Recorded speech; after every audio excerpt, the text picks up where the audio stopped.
Hey guys, Tarke here, and today will be the start of a new Battlebrothers campaign. We're going to be playing Poachers, which is my favourite origin.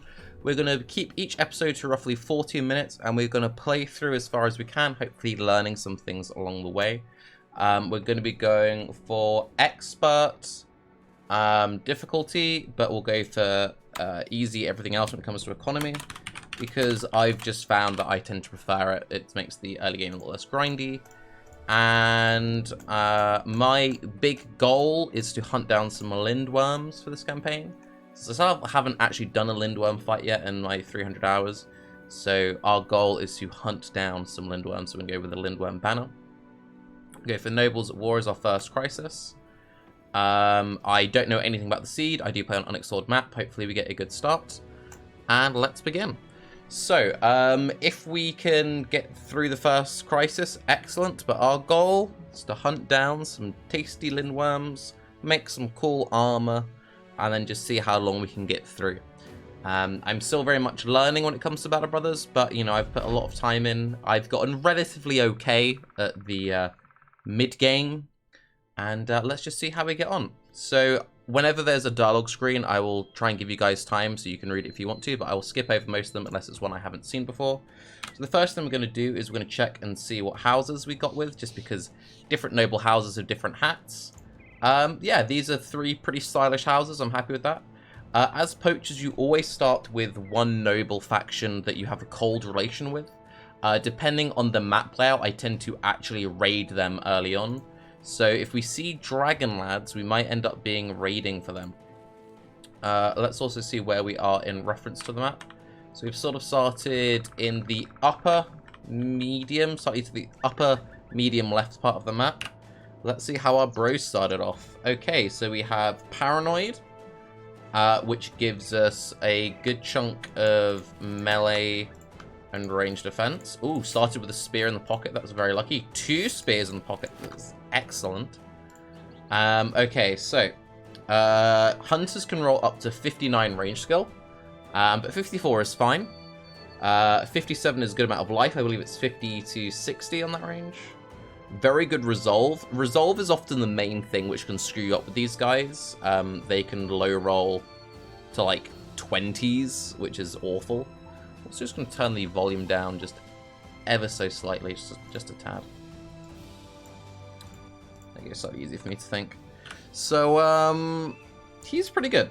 The main thing we're looking at is fatigue and range skill.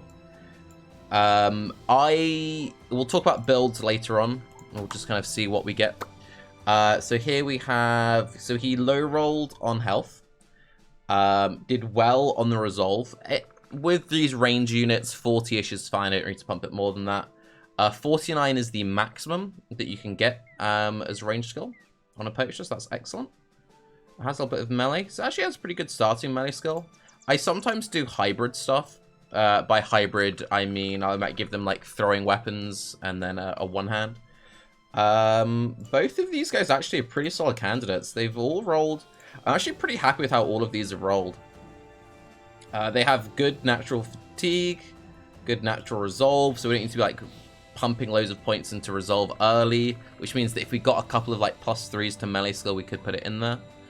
For now, we'll just give both of these guys spears, and we're going to put our best armor on you. You have the lowest health, so you get the 55 chest piece. We're getting the 35. And we're just setting up our guys up like this so that if we do happen to get jumped, may as well put the spears in the pocket while we run around and try and find towns. We can maybe do something.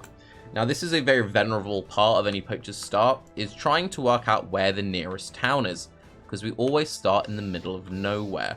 So I tend to just pick a direction, do a circle. You always start in the middle of nowhere, but there's always a town somewhere nearby.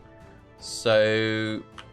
considering where we are on the map, I don't want to go too far north and get hit with barbars. I'm going to go this way and loop around that way, and we'll go up north as a last resort.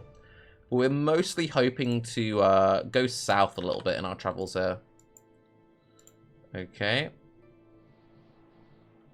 Right. So considering there's a mountain range here, it's possible that there's a town just there tucked into the side of the mountain of the forest, but unlikely. I imagine if there is a town here, it's either going to be just there, or hopefully just along here. We do need to be careful going through woods and everything early. Getting jumped by a bunch of beasts roaming the forests isn't good. We're also near the north. Okay, there's a road here. Good. Because we're near the north, there are also roaming barbarians. Now, I know that there will be a town near here, but considering there's a path, I'm kind of tempted to just take the path because I don't want to go too far north. I'll check this little pocket here, and if there's nothing here, we're then just going to come down and follow this path. There's probably a town somewhere over that way. Let's just have a little explore. Okay. Yeah, that's pretty impenetrable. I kind of just wanted to go to the edge of it to see how, like, thick the mountain was, but that was pretty deep. Right, we're going to go down, and we're going to follow this path, and... where are we on the map again? I'm going to go left. We're slightly closer to the left side of the map. So my thought process is that there'll be less distance traveled, if that makes sense. Hey, look at me. Somewhat intelligent. Okay, so we are again hostile to the dragon faction. Not hostile, but cold, which means we'll get worse prices there. So actually running into one of the other noble houses earlier is good. It means we're going to get better prices on buying stuff, which is what we want to see. So the first thing I'm going to do is we're going to just check what missions are available to us. We're not necessarily going to be starting the missions, but it's just good to see. Now, we're not going to be taking any travel missions early, but it is helpful when you play on an unexplored map. We now know that there's somewhere which is a day to the south. So we know that there is something which is relatively nearby to the south. Good to know. We're mostly just looking for easy brigand fights early. Vagabonds of Solon and Idle Fertilities. This is the perfect kind of mission. Follow the tracks. This is just going to be a 7 brigand fight. That's the kind of fight you want to be taking in the early game. I like to check to see if there's any rumors. So there's a place called Outcast Den in the forest northwest. Okay.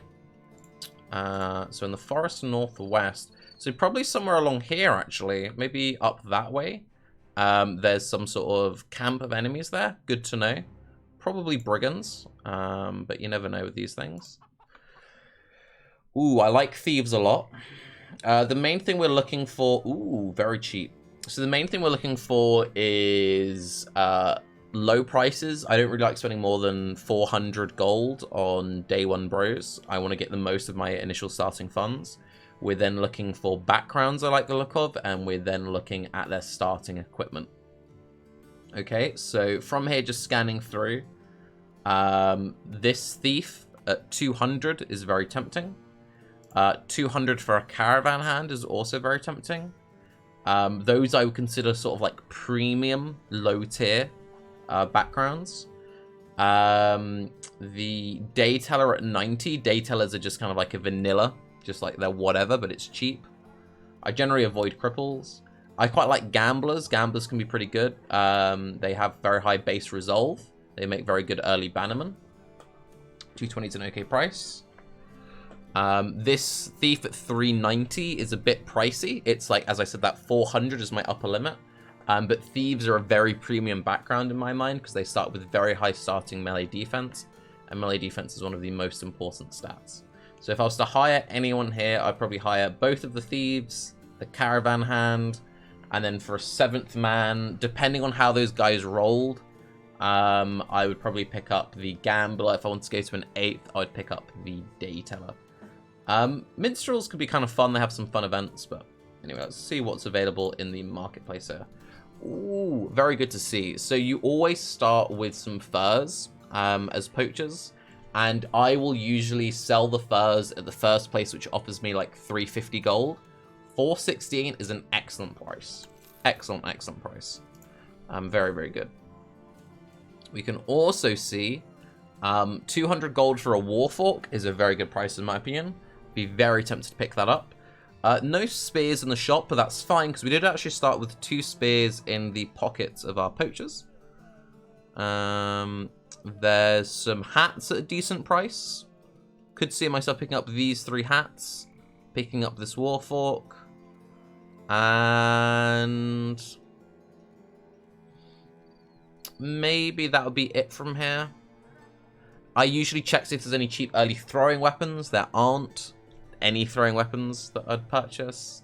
Could maybe buy a dagger, just because dagger's always good for knifing down enemies.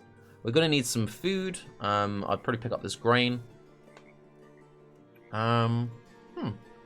Okay.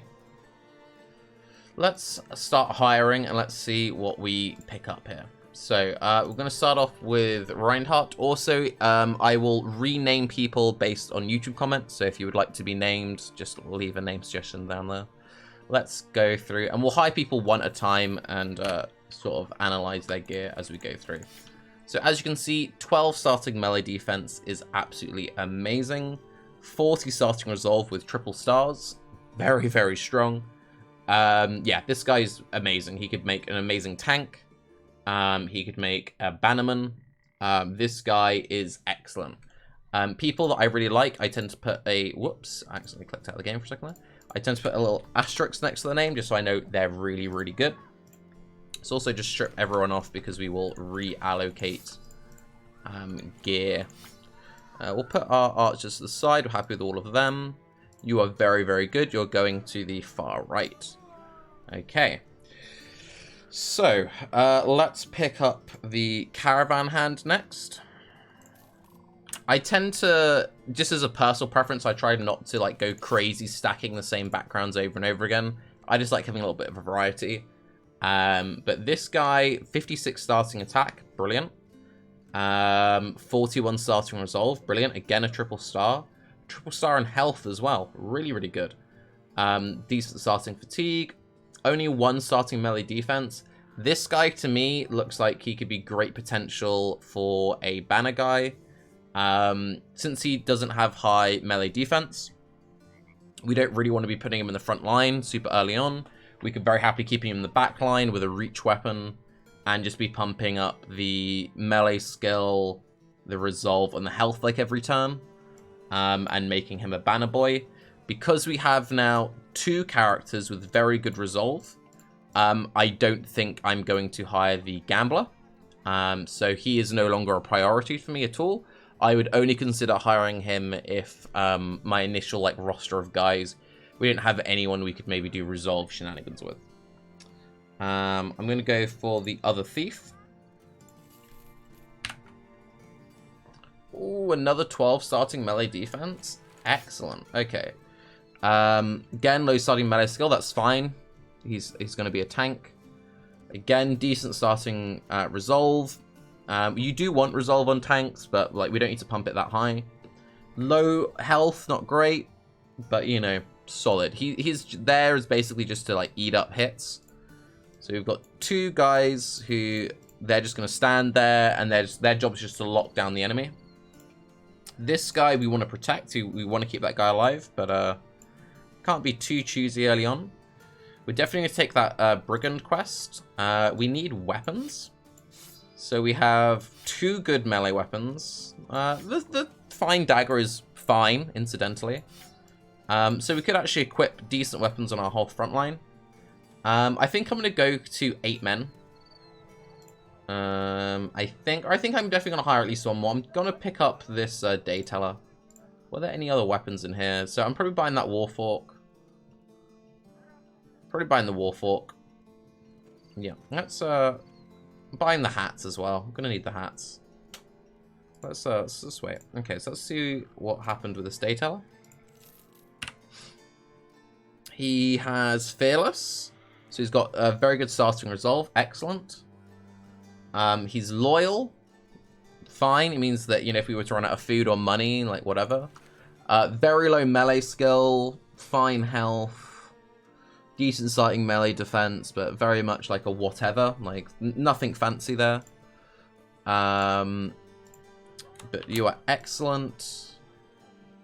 You are excellent as well. So we got 3 excellent hires, 1 like whatever hire.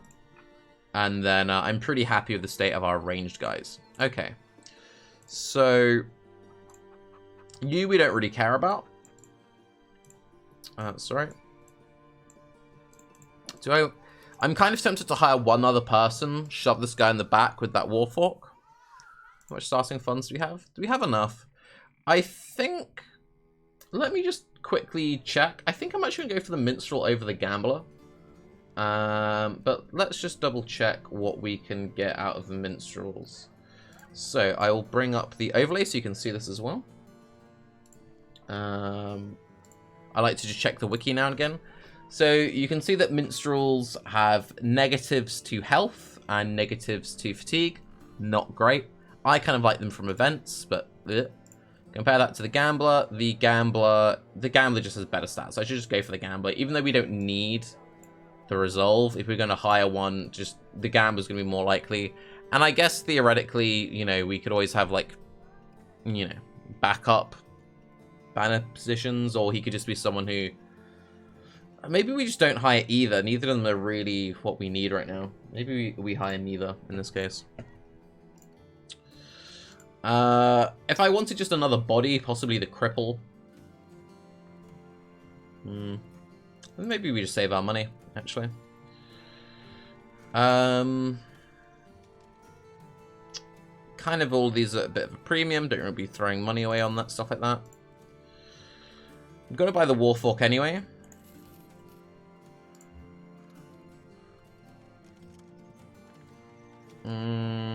Gonna buy the hats.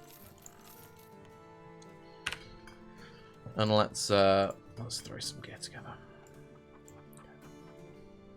So, don't mind me while I do this organizational stuff. I just like to put everything in a certain order because, you know, I'm dumb and I like to do stuff in my brain. Okay, so who has the lowest health of our high value targets? Casper the Shadow, so you're getting 55 chest piece. I'm then going to give you the next best one because you have such low melee defense, you're more likely to get hit. We'll then give them both the 40 hats. We'll give him the 50 hat because he does only have 50 base hit points. You get 30 armor. And then it's just 10 chest piece on the back line. The idea is we protect them, we don't let them get into melee range, in theory. Now here's actually a bit of an interesting, you know, like discussion you can have. So spears give plus 20 chance to hit. You could make the argument that we give the spears to our guys with the lowest melee skill to give them like a chance to hit. And I think that's actually what I'm going to do. I'm going to put the Warfork on this guy.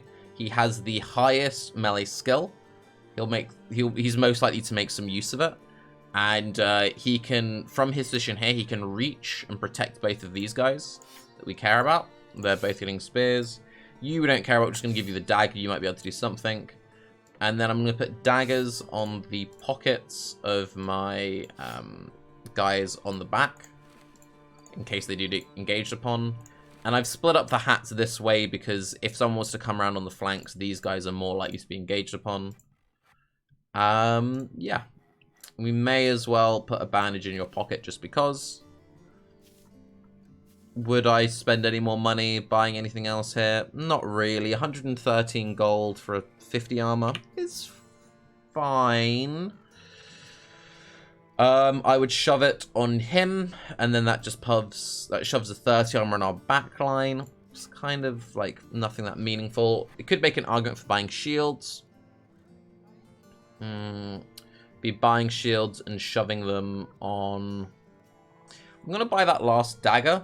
Having more daggers is always handy, and just also means that now everyone has a melee weapon in pocket. Kind of tempted to pick up the shields. If we shove a shield on this guy, he might just do something. Pick up just one shield. I'm gonna shove it on you. Okay. So now, like, everyone on our edges has relatively good defense. We're hoping this guy's going to be protected by these two with the spears. Feeling good about this. Pretty solid, you know, or group. Let's follow these tracks and let's get into the actual gameplay. And that was about 18 minutes of setup. But, you know, it's what I like to do at the start of every Battle Brothers run. It's good to get invested early on. So we've got an ambition to pick. We will forge allies. Let's hopefully, you know, go for whatever. Sometimes I don't actually pick that as my first ambition. Sometimes I will go for clearing the camp. But since we're near a noble family that actually likes us, actually fighting in the marshes could be good for us because we have the range weapons. And we have the reach. It means that the enemy just needs to run into us. So this is actually like a pretty good starting position. Hopefully... Oh, actually really good starting terrain. So in this marshy area, we've got negative to melee skill.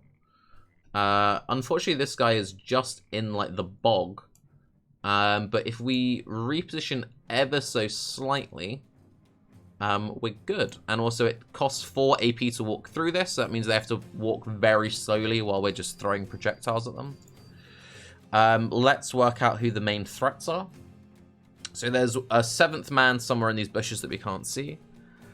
This guy double gripping the spear. So when you're holding a weapon with nothing in your offhand, you get a 25% damage bonus. You're very scary. The wooden flail isn't a very dangerous weapon.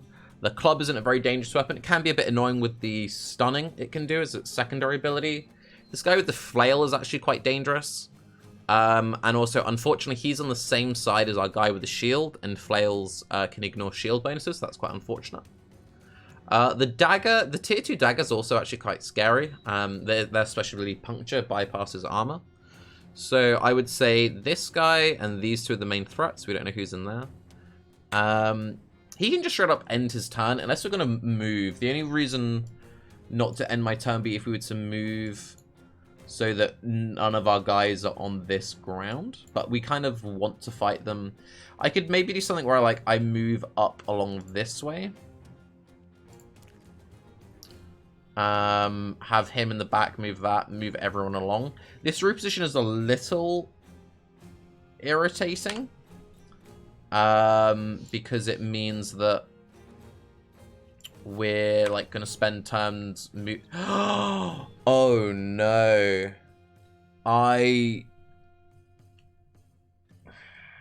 In my hubris, I equipped the bow on the poacher not wearing a quiver.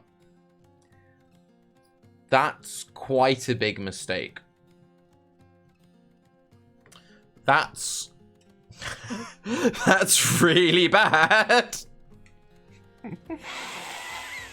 Oh no, that is, yeah.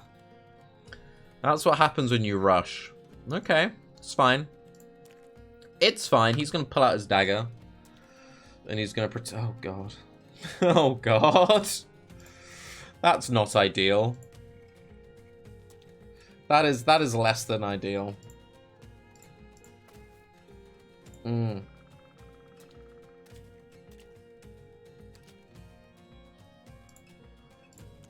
It's fine. He can protect our... Oh, God.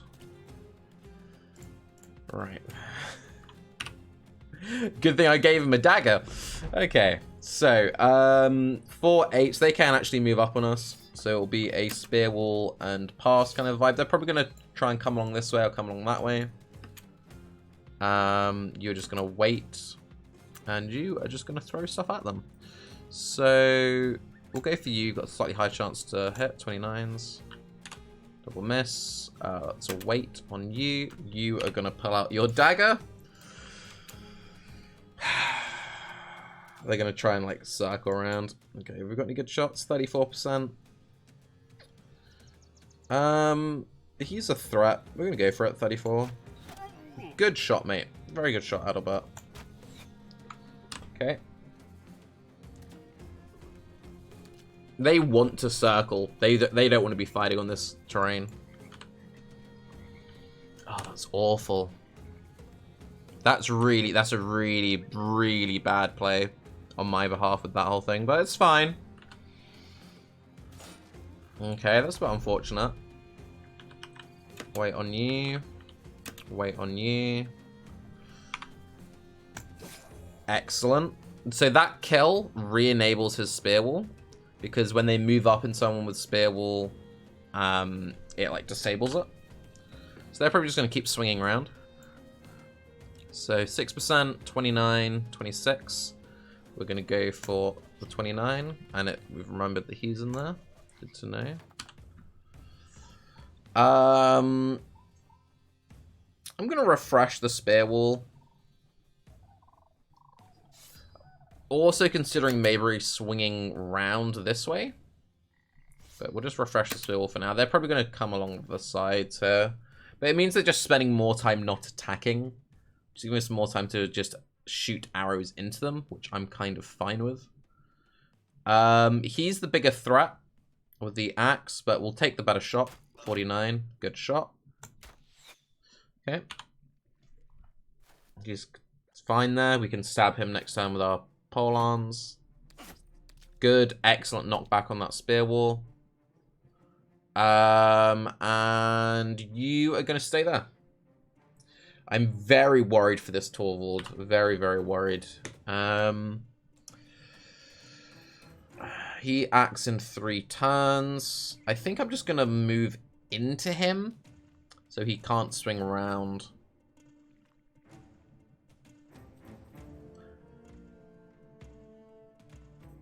The problem with moving into him is he then gets to attack twice.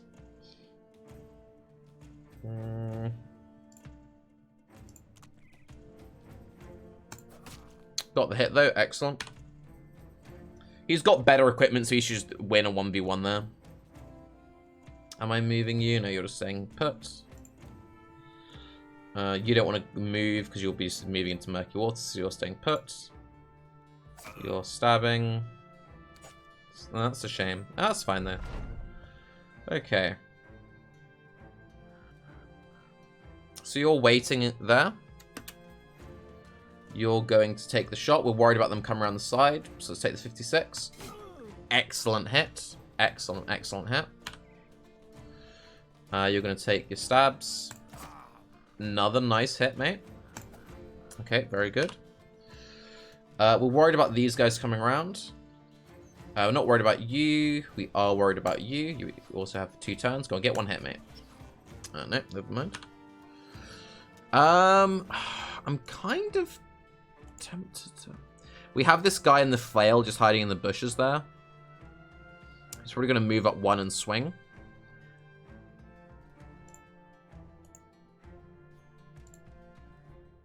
I could pull around... I think I'm just going to keep him there, because if I pull around that way, then this guy with the flail will come up and engage that way. So I think we just wait.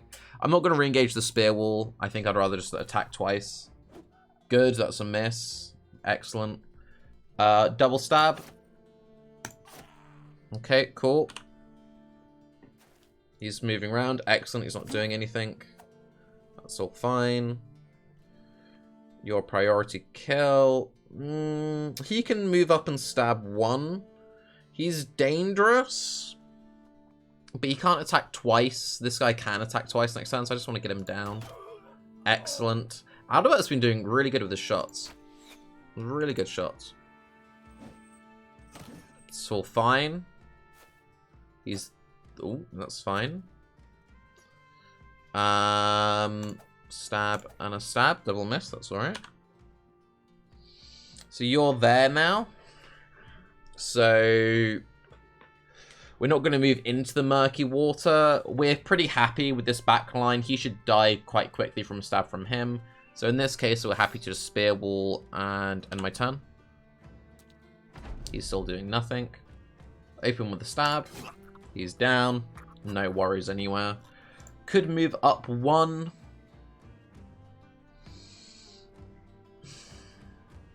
May as well. Doesn't really change anything. Okay, he's very low. I'm going to move him up just so he can't engage onto our backline. And I'm going to go for a 39% puncture because I would like his armor. Ooh, excellent. So again, with daggers, they can damage enemies bypassing any armor damage, which is very good. We will wait on you. I could also spear wall. Spear wall in case he tried to do like a bump bump. I would quite like his armor. I could also see him fleeing. I'm gonna wait. Spear will wait.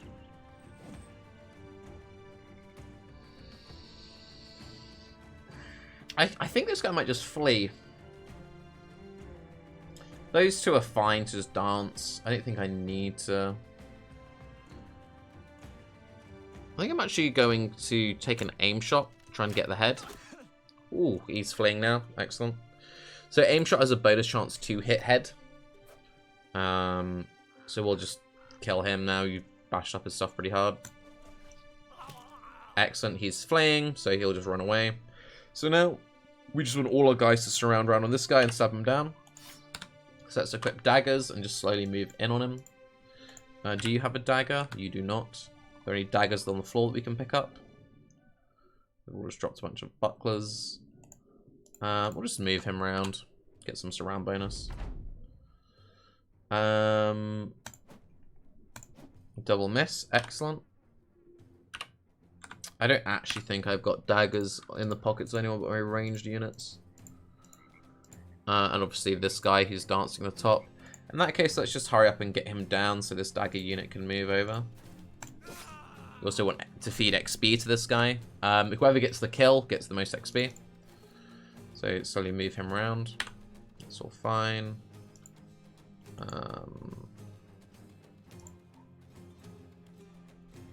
So we've got 50 health. I don't really want to move him into the murky water because, you know, he could do some, like... sort of. So there was a chance of breaking him.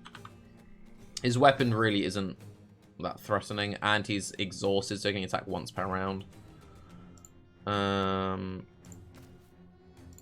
Really not breaking it. This guy's got a lot of gusto. Wow, this guy's got high resolve. He's not breaking.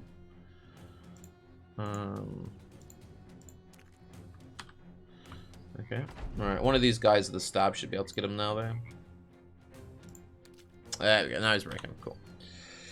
So, when he's fully surrounded, he can't run away. This guy will get the full surround bonus. In the meantime, we just puncture. By that, I mean miss. Just move them over so you can move over there. Cut his dagger. Excellent. So, that was a pretty clean fight. I'm very happy with how it went. Obviously, it was very safe.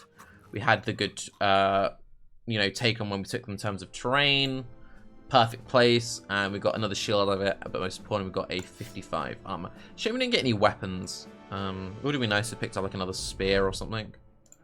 Or even that flail. You know, the tier 2 flail could have been good. Wooden flails are fine, though. They don't weigh all that much. And you can, at a pinch, put them in the pocket of someone to use to just focus on hitting the head to get their armor down. So let's give you the 55 armor. And let's put this 30 onto you. But most importantly, let's actually give the arrows to the right people. Well done, Tarke, you absolute moron. I'm quite a big fan of having pocket shields. So obviously if you have a shield equipped, you lose that 25% bonus damage. So we'll just put some pocket bucklers in on people. Okay, let's go and claim our reward. Now, I said I was going to keep these episodes to about the 40-ish minute mark. So we'll try and hunt down the next contract, then probably finish up there. Okay. Now, as always, if you have any feedback, please do let me know. And hopefully this will be a very long-running series, so, you know, I'm very keen to improve the viewing experience as we continue. The other contract was the Caravan Day South. I'm not that big of a fan of just taking random contracts into the wilderness because we don't know what anything looks like. So I'm probably, rather than taking that, probably just going to follow the path, try and find the next town all along. Almost definitely going to buy some tools, though. We have no idea how much tools are going to be in the next couple of towns. So I'm kind of tempted to maybe even buy 2 stacks of tools. We're going to need some more food. 63 prices is a fine price. That gives us 2 days worth of food. I like to have sort of like 3 days. 86 is quite a lot. Let's buy 2 stacks of tools. We have money to spend. 123 is also a decent price for ammo. Ammo can be a bit weird with Poachers start, especially if you start picking up throwing weapons. You burn through ammo very, very quickly. At the same time, I don't want to be throwing loads of money into things which isn't giving me power. Like buying ammo, buying tools, yes, I need them, but it's not snowballing me. Whereas, for example, you know, picking up a really powerful set of armor or a weapon for cheap, like the Warfork or something, that's going to snowball me. The hooked blade at 515, you can make an argument for it. Same with like the pitchfork. Not that tempted. You can maybe make an argument either for the quiver of arrows and the short bow. I would sooner just buy a set of javelins in the next town though. So let's go a-traveling. So over to the next town. So we've got a good set of tools, good set of provisions. Everyone's in pretty good shape. We could probably take a random fight if we like managed to ran into brigands. Wouldn't be that keen to take on raiders. So I'll probably run away from raider fights. If anything more than like 3 raiders, I don't really want to take early. Ooh, okay, so we've got a port town. Interesting. All right, this is the bit where we find out whether or not we've got a good seed or not. This kind of like, it doesn't necessarily make or break the campaign, but this is where we find out if we have like a good map. Hopefully, fingers crossed, we do. So, ooh. Oh, we have access to all 3 noble houses from this place, which implies... So usually the noble houses kind of split across the map. So it seems like this sort of like middle section, middle left section is owned by the stag dudes. One house will be up in the north, one house will be more to the south. We don't have access to the desert towns. But still, this is good access. Probably get pretty good travel of the map. Cheap food, lots and lots of warforks, lots of nets, another cheap warfork, cheap spears, cheap javelins. Oh, we're definitely going to spend some pretty pennies here. And for hires, we got some fishermen. I'm a big fan of hiring fishermen. They start with nets. I nearly always buy nets. Another cheap caravan hand, which I consider a very good background. Maybe, have we doubled up on anyone? We've doubled up on the thieves. Maybe I'll set the challenge of not hiring more than one of the same background. I'll let you guys decide what you think on that. I could be tempted to hire one more person. Hire one more person so we have a roster of 8 men, then just buy a bunch of weaponry. What was the contract? Brigands. Follow the tracks. Perfect. Perfect, perfect, perfect. So we'll do that contract in the next episode. Let's just round out with some shopping. Let's hire... If I was just going for power, I would hire the other caravan hand. Caravan hands are very consistent. He starts with a good 40 hat, starts with 30 armor, starts with a dagger. We always need those. If I'm going for fun, if I'm going for roleplay, I would go for this fisherman. I'd go for this fisherman.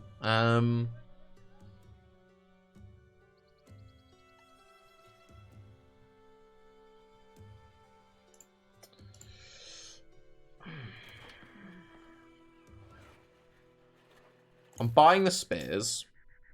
Takes you to 909. I'm buying the bundle of javelins. I'm buying the warfork. That takes me to 489.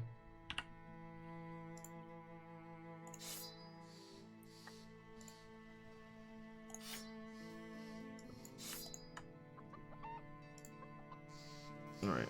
Let's hire the... Let's hire the fisherman, and let's say that from now on, we're not actually going to double up on backgrounds. And we've got to pick. So the difference of 20 pennies. This guy has a dagger.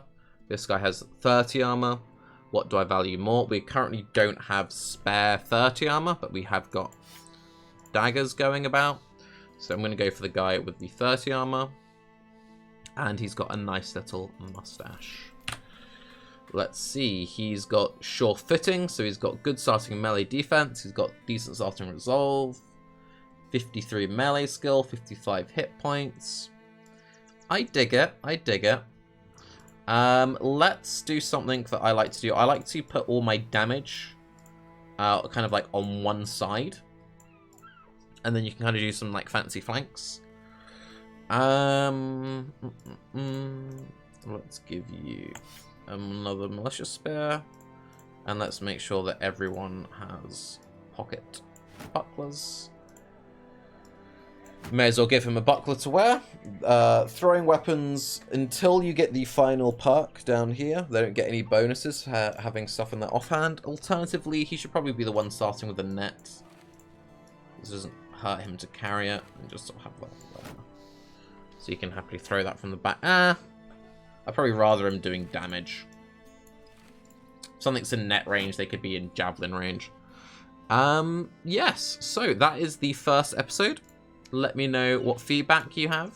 And for next up, we've got some fertility idols to track down. I'm Tarke. Have a good day.